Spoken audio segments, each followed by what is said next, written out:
예수님이 십자가에 달려서 고난당한 시간이 6시간 동안이었습니다. 제3시에 십자가에 달리셨고 제9시에 운명하시기까지 6시간 동안에 주님은 십자가상에서 7마디 말씀을 남기시게 됩니다. 그 1000마디 말씀이 저희 죄를 사하여 주옵소서 하는 것이고, 오늘 내가 나와 함께 낙원에 있으리라 하는 말은 2번째 말씀이 되어지겠습니다. 예수님이 십자가에 달리실 때 그 왼편과 오른편에 아주 흉악한 죄를 지은 범법자 둘이 함께 달리게 됩니다. 그러니까 골고다 언덕에 3개의 십자가가 세워져 있었습니다. 그 범법자들에 대해서 성경은 그들이 어떤 죄를 어떻게 지었는지 구체적으로 말하지 않습니다.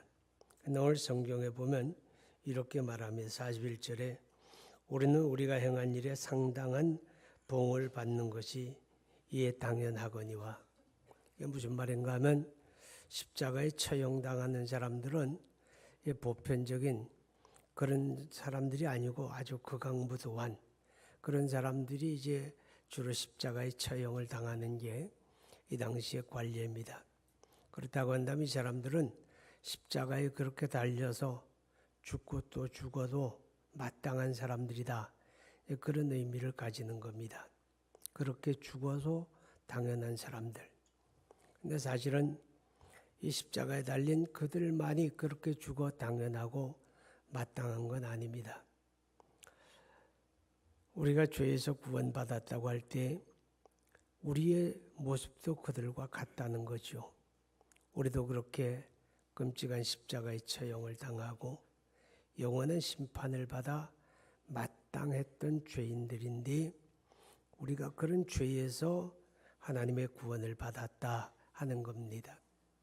히브리서 10장 3절에 보게 되면 구약시대에 하나님 앞에 드리는 제사에 대해서 이야기를 하면서 그 제사는 죄를 기억하게 하는 것이다 그랬어요. 무슨 말인가 하면 어제 죄를 지은 사람이 하나님 앞에 속죄 제사를 드릴 때 양을 끌고 와서 끔찍하게 죽입니다. 그리고 피를 쏟고 그 피를 가지고 대속하고 그리고 그 사체를 불태우게 되죠.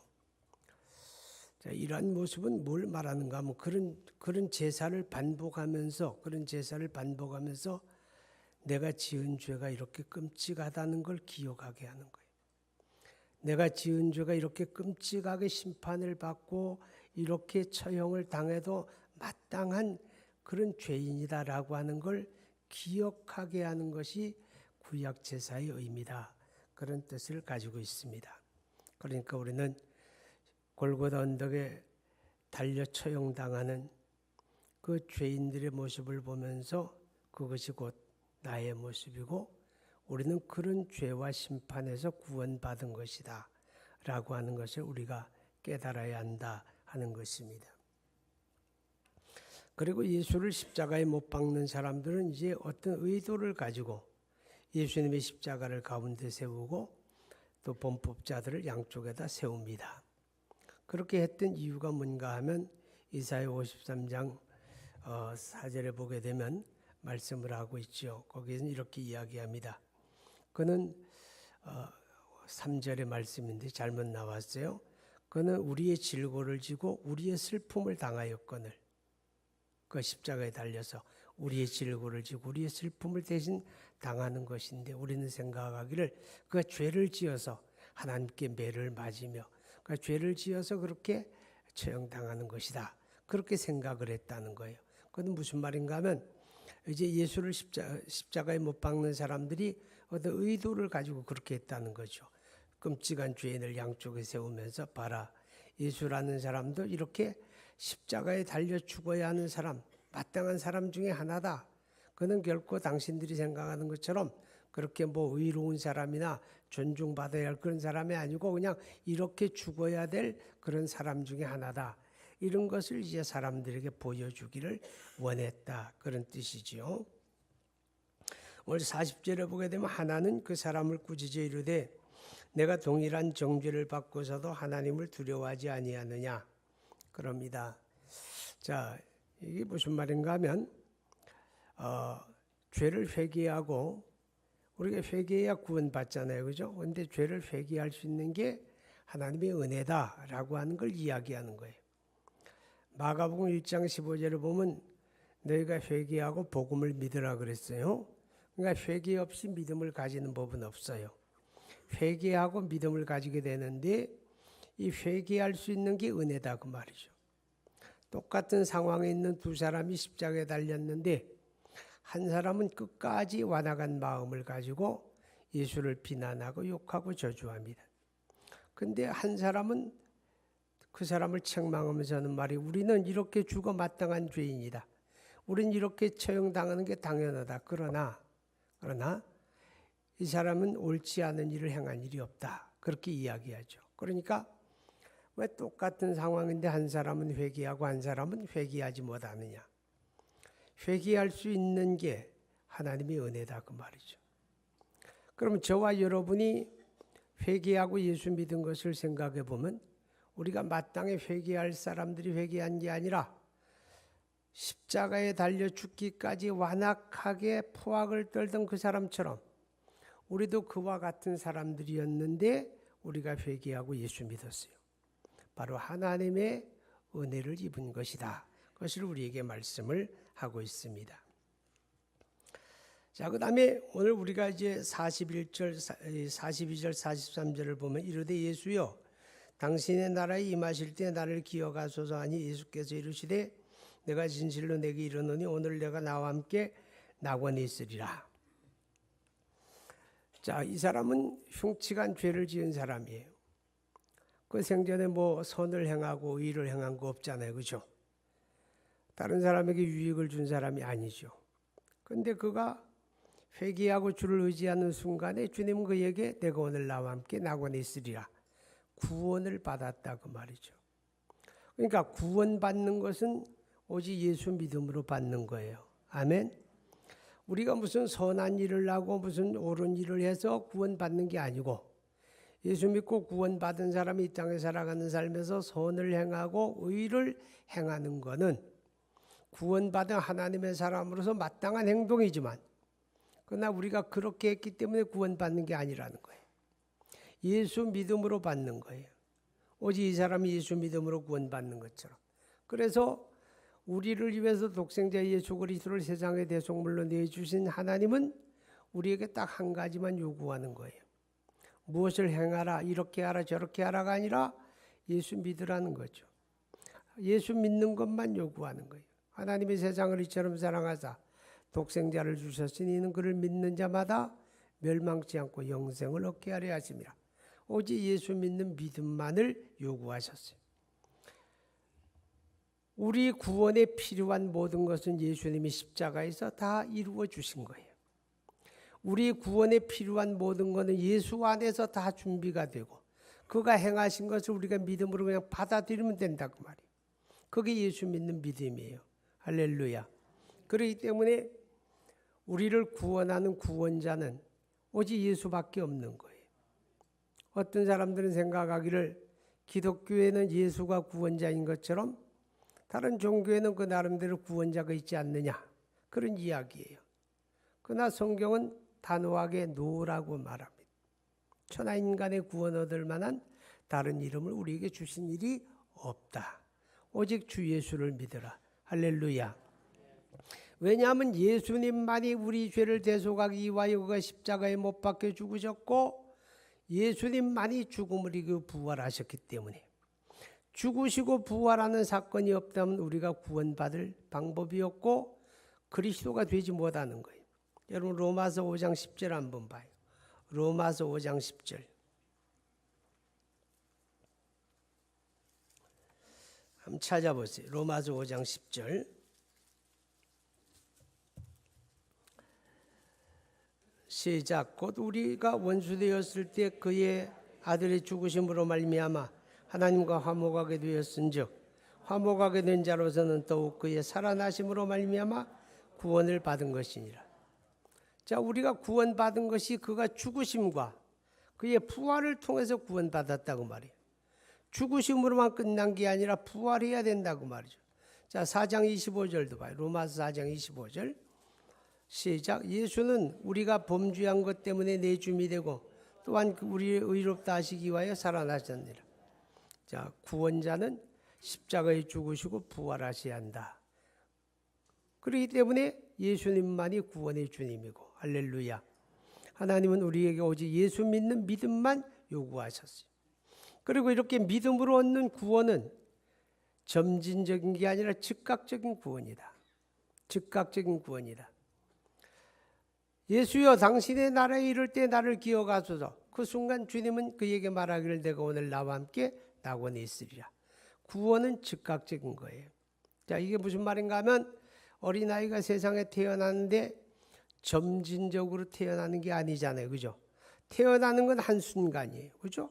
한순간에 태어나는 것처럼 우리가 구원받는 것도 그리스도를 의지하는 믿음을 가지는 그 순간 우리는 즉각적으로 구원받는다는 것을 알 수가 있어요. 이제 빌립보서 2장 12절 한번 띄워보세요. 그러므로 나의 사랑하는 자들아, 너희가 나 있을 때뿐 아니라 지금 나 없을 때에도 항상 복종하여 두렵고 떨림으로 너희 구원을 이루라. 자, 항상 복종하여 두렵고 떨림으로 너희 구원을 이루라. 그럼 이 말이 뭐예요? 구원은 즉각적인 것이라고 하면서 두렵고 떨림으로 구원을 이루라는 말은 이건 점진적인 거예요. 두 내용은 충돌하잖아요. 그죠? 그러나 이건 충돌하는 내용이 아니에요. 어린아이가 세상에 태어나는 건 순간적인 거지만 그 어린아이가 사람 구실을 하려면 점진적으로 뭐 해야 돼요? 자라나야죠. 엄마 젖을 먹으면서 무럭무럭 자라서 장성하게 될 때 사람 구실을 하게 되는 것 같은 거예요. 우리가 예수 믿음으로 즉각 구원을 받은 것이지만 구원받은 사람답게 되어지는 건 점진적인 과정이에요. 성장하는 과정이 있는 거예요. 이것을 신학적으로는 성화된다 그러죠. 하나님의 사람으로 태어나서 시간 속에서 점진적으로 믿음이 장성하고 장성해 가면서 구원받은 사람을 드러내는 거죠. 이제 그런 의미죠. 그래서 믿음으로 얻는 구원은 즉각적인 구원이다라고 하는 거고, 그리고 이 구원은, 믿음으로 얻는 구원은 영원한 하나님의 결정입니다. 번복되는 게 아니다 그 말이죠. 이랬다 저랬다 하는 게 아니다 그 말이에요. 하나님의 영원한 결정. 그래서 요한복음 6장 37절을 보게 되면 아버지께서 내게 주시는 자는 다 내게로 올 것이요 내게 오는 자는 내가 결코 내쫓지 않으리라. 결코 내쫓지 않는다, 내쫓는다, 내쫓지 않는다는 말에 전제되는 건 부정적인 의미가 있는 거예요. 마땅치 않다고 말이죠. 마땅치 않을지라도 결코 내쫓지 않으리라. 아멘. 결코 내쫓지 않으리라. 자식이 빡빡 속썩이고 그러면 뭐라 그래요? 자식아 나가버려. 넌 내 자식 아니야. 승질나고 속썩으면 그런 얘기할 때가 있잖아요. 그죠? 근데 하나님은 말하기를 그럴지라도 결코 내쫓지 않으리라. 믿으시면 아멘. 또 요한복음 10장 28절 29절을 보면 내가 저희에게 영생을 주노니 영원히 멸망치 아니할 터이요 또 그를 내 손에서 빼앗을 자가 없다. 너희를 내게 주신 아버지는 만유보다 크심에 아버지의 손에서 너희를 빼앗을 자가 없느니라. 빼앗는다, 빼앗기지 않는다는 말은 뭐예요? 빼앗으려는 세력이 있다고 말이죠. 빼앗으려는 세력이 있을지라도 결코 빼앗기지 않으리라. 왜? 아버지의 손에서 빼앗을 자가 없다. 할렐루야. 보세요. 내쫓지도 않을 것이고 빼앗기지도 않을 것이다. 할렐루야. 또 요한복음 5장 24절의 말씀을 보게 되면 내가 진실로 너희에게 이르노니 내 말을 듣고 나 보내신 믿는 자는 영생을 얻었고 심판에 이르지 아니하나니 사망에서 생명으로 옮겼느니라. 다시는 심판에 이르지 않느니. 아멘. 심판에 이르지 않느니 사망에서 생명으로 옮겼다. 이제는 심판이 없다 그 말이. 로마서 11장 29절에는 또 이렇게 말씀을 합니다. 내가 하나님의 은사와 부르심에는 결코 후회하심이 없다. 하나님의 은사와 부르심에는 후회하심이 없다. 이게 무슨 말인가 하면 우리를 구원하신 하나님은 후회하신다 안 한다. 그런데 후회 안 하는데 여러분의 모습을 볼 때, 내가 내 모습을 볼 때는 후회해야 마땅해요? 후회하지 않아야 마땅해요? 좀 큰 소리로 얘기해 봐요. 내가 내 모습을 볼 때 하나님이 나를 구원하는 거 후회하셔야 마땅해요? 후회하지 않아야 마땅해요? 예, 상당히 양심적이에요. 우리가 구원받은 하나님의 자녀가 되었으면서 우리가 살아가는 꼴과 모습을 보게 되면 전혀 마땅치가 않아요. 그런데도 하나님은 나를 구원한 걸 후회하지 않는다 그 말이에요. 우리는 자기가 결정한 일에도 후회할 때가 많잖아요. 그죠? 내가 어떤 직장을 선택해 놓고도 내가 왜 이 직장에 온다고 그렇게 개고생을 했지? 후회할 때가 있어요. 어떤 사람은 또 배우자가 돼도 후회할 때가 있어요. 내가 눈이 삐었지 왜 그 사람을 선택을 했을까? 이렇게 싱긋이 웃는 사람들은 되게 다 잠시뿐이겠지만 후회를 했다는 얘기가 될 수도 있어요.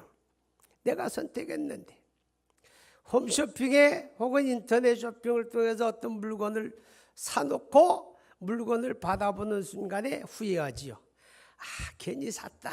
왜 그랬을까? 이렇게 사람은 후회를 하게 돼 있어요. 근데 하나님은 하나님의 결정에 대해서 후회하지 않는데 우리를 구원한 하나님은 우리의 구원을 후회하지 않아요. 할렐루야.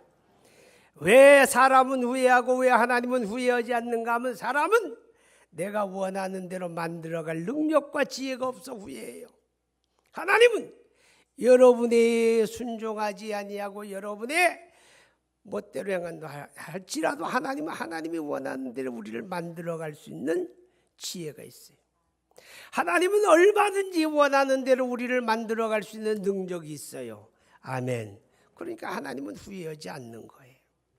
때로는 하나님이 회초리를 때려서라도, 때로는 하나님이 훈련을 통해서라도 만들어갈 지혜와 능력이 있기 때문에 우리 구원을 후회하지 않아요. 그러니까 예수 믿음으로 얻는 구원은 즉각적인 구원이고 그 구원은 영원한 하나님의 결정이다. 할렐루야. 우리가 사순절 주님의 십자가를 묵상하는 시즌에 이 한 가지 기억해야 돼요. 내가 어떤 구원을 얻었는가. 아멘. 내가 어떤 구원을 얻었는가를 분명히 기억해야 돼요. 그럴 때 우리는 그 구원으로 인해서 감사하게 되는 거예요.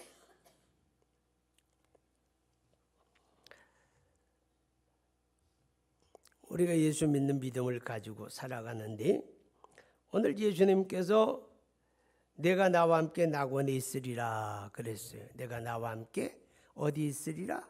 낙원에 있으리라. 낙원이 뭐예요? 낙원은 즐거울 낙자예요. 즐거운 곳. 거기가 어디냐? 예수님이 함께 계시는 곳이 낙원이에요.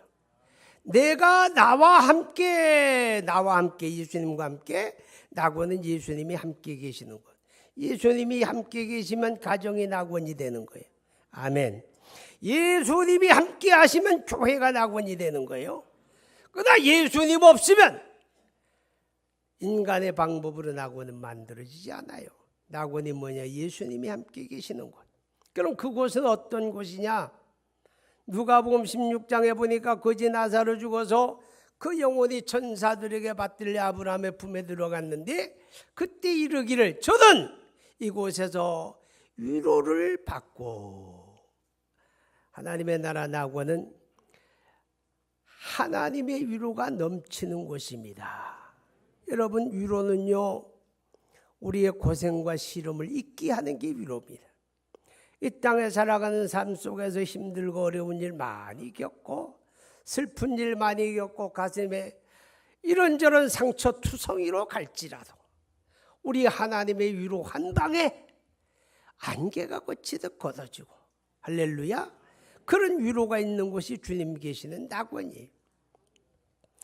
요한계시록 14장 13절의 말씀을 보면 지금 이후로 주 안에 죽는 자들이 복이 있느니라. 왜냐하면 모든 수고를 그치고 쉬기 때문이다. 진정한 안식이 있는 곳이 낙원입니다. 우리는 살다가 너무 힘들고 어려울 때 좀 쉬었으면 좋겠다. 며칠 쉬었으면 좋겠는데 그래요? 그런데요, 일을 그만두면 몸은 쉴 수가 있어도 마음까지 쉬느냐? 마음은 못 쉬는 거예요. 여전히 마음에 근심이 있고 여전히 마음에 안타까움이 있고 여전히 마음에 힘든 일이 있는 거예요. 이 세상은 어디에도 절대로 진정한 안식은 없어요. 여러분, 주님이 우리에게 내가 너희를 쉬게 하리라 그랬거든요. 아멘. 수고하고 무거운 짐진 자들아 다 내게로 오라. 내가 너희를 쉬게 하리라. 주님이 쉬게 하는 거기가 어디냐? 거기가 낙원이에요. 거기에 들어가게 되면 우리가 쉬는 거예요. 할렐루야. 자, 그리고 계시록 14장 13절에 이어서 말씀하기를 모든 수고를 그치고 쉬기 때문이며 그 행한 일이 따름이라 그랬어요. 낙원은 행한 일이 따라오는 거예요. 죄 짓고 못된 짓 하고 벌 받을 것들은 주님이 십자가에서 대신 받으셨으니, 그래서 요한복음에 다시 심판에 이르지 아니하느니라. 아멘. 그것으로 심판받는 게 아니에요. 그건 따라오는 게 아니야. 근데 예수 믿고 구원받은 사람이 이 땅에 살면서 하나님의 영광을 위하여, 하나님의 기쁨을 위하여, 하나님의 나라를 위하여 헌신하고 수고한 것들, 마태복음 10장에 예수님이 너희가 주의 이름으로 어린 소자에게 냉수 한 그릇을 주어도 결코 상을 잃지 않으리라. 그 믿음 안에 행한 것들이 그 낙원에서 따라오는 거예요. 그 따라온다는 말이 뭐예요? 보상받는다고 말이에요. 상 받는 거 좋아해요? 상 받아본 사람, 상 받는 순간이 얼마나 영광스러워요. 그죠? 행한 일이 따른다는 말은 상 받는다는 얘기고, 거기는 영광이 따른다 그 말이에요. 모든 수고를 그치고 하늘의 영광이 주어지는 거기가 주님 함께하는 낙원이 올시다. 아멘. 이 낙원에 대해서 로마서 14장 17절에는 하나님의 나라는 먹는 것과 마시는 것이 아니요 오직 성령 안에서 의와 평강과 희락이라. 의라는 말이 뭐예요? 이 세상은 아무리 선진 국가도 정의로운 사회는 없어요. 그건 환상일 뿐이에요. 인간이 사는 곳에 어디나 차별이 있고 어디든지 불의가 있고 부정이 있는 거예요. 정도의 차이가 있을 뿐이지. 공산주의가 한때는 세계를 지배할 것 같았어요. 공산주의로는 뭐예요? 모두가 평등하다. 말은 좋지요. 공산주의 사회가 평등하던가요? 철저한 계급사회, 철저한 차별이 있는 곳, 그게 공산주의예요. 여러분, 공산주의는요 기독교를 잡아먹어야 돼요. 공산주의는 기독교를 용납하고는 공산주의가 될 수가 없어요. 여러분, 정신 차리셔야 돼요. 우리 대한민국은요 통일이 안 되면 안 되었지 공산주의 통일은 안 된다고 말이에요. 적어도 예수 믿는 사람이라면. 아시겠어요? 북한엔 교회가 있느냐? 없어요. 없어요. 중국에 보세요. 얼마나 철저히 탄압하는지 몰라요. 공산주의는 기독교하고 공존할 수가 없다고 말이죠. 근데 하나님의 나라 낙원은 하나님의 정의가 실현되는 곳이요. 거기는 부정과 불의가 없는 정의만 있는 곳. 아멘. 그리고 평강이 있다 그랬거든요. 평강이 뭐예요? 눈물이 없다는 얘기예요. 슬픔이 없다는 얘기, 근심이 없다는 얘기, 고통이 없다는 얘기. 하나님의 나라 낙원은 평강의 나라. 할렐루야. 그리고 희락, 기쁨이 있다 그 말이죠. 데살로니가전서 5장 16절에 항상 기뻐하라 그랬어요. 솔직히 말하면 여러분 이 땅에 사는 삶에서 예수 믿고 구원받은 사람이 하나님의 성령 안에서 그 항상 기뻐하는 걸 순간순간 맛보는 것뿐이지, 이 땅에 살면서 항상 기뻐할 수 있느냐? 천만에 항상 기뻐할 수가 없어요. 근데 왜 항상 기뻐하라 그러냐? 그 항상 기뻐하는 건 장차 주님과 더불어 거하는 낙원을 이야기하는 거예요. 거기는 항상 기뻐하는 거예요. 할렐루야. 거기는 그런 곳이다 그 말이죠. 여러분, 그래서 예수 믿고 구원받은 사람은 거기 갈 일만 남은 거예요. 아멘. 그러니까 우리는 그 나라에 대한 소망을 가지고 살아야 돼요. 이 소망을 가지고 사는 사람이거든 육체의 죽음이 오잖아요. 그죠? 육체의 죽음은 뭐예요? 피할 수 없는 거예요. 한 번 죽는 것은 하나님의 정하신 것이라 그래서 피할 수가 없지요. 근데 의미는 달라. 믿는 자와 믿지 않는 자 죽음의 의미가 어떻게 다른가 하면, 죽음이라고 하는 건 육체와 영혼이 분리되는 거다. 전도서 12장 7절에 그랬어요. 흙은 흙으로 돌아가고 우리 영혼은 하나님께로 왔다가 하나님께로 돌아가는데, 하나님께로 돌아가게 되면 그 죄를 따라 심판받잖아요. 근데 우리가 받을 심판은 예수님이 이미 받으셨으니 우리가 받을 심판은 없어요. 우리는 낙원에 들어가지만, 예수 안 믿는 사람들은 그 죄를 따라 심판받고 영원한 감옥에 들어가는데, 그것을 뭐라고? 지옥이라 그런다고 말이죠. 자, 그런데